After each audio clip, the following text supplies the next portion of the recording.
If you hold a depreciating currency, that's losing purchasing power.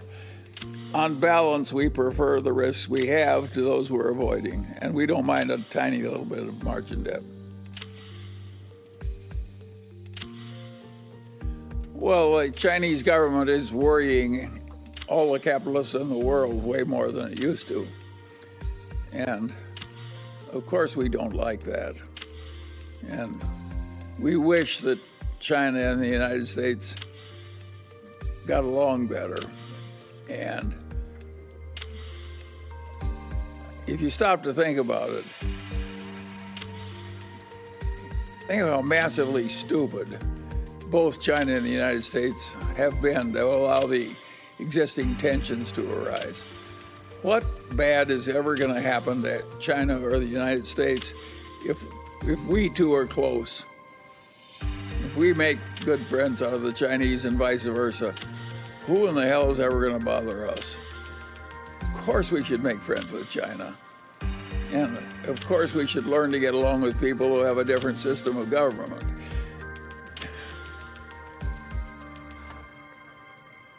Well, I certainly didn't invest in crypto. I'm proud of the fact I've avoided it. It's like, some venereal disease or something. I just regard it as beneath contempt. Some people think it's modernity, and they welcome a currency that's so useful in extortions and kidnappings and so on and so on, tax evasion. And of course, the envy, everybody has to create his own new currency. And I think that's crazy too. So I'm not having any, I wish it had been banned immediately. And I admire the Chinese for banning it. I think they were right and we've been wrong to allow it.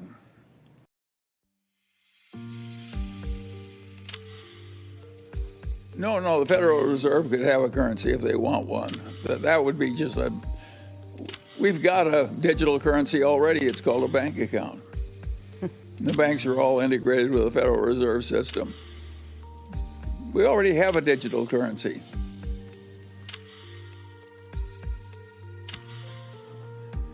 We have a stock market which some people use like a gambling parlor.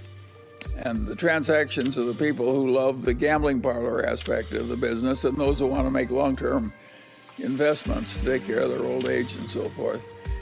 I mean, you muddle it in one market and it goes out of control because the stock market becomes an ideal gambling parlor activity. I don't think that ought to have been allowed either. If I were the dictator of the world,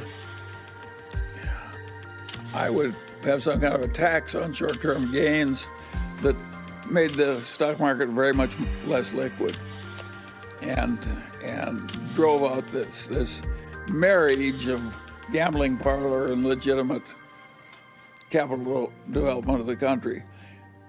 It's not a good marriage, and I think we need a divorce.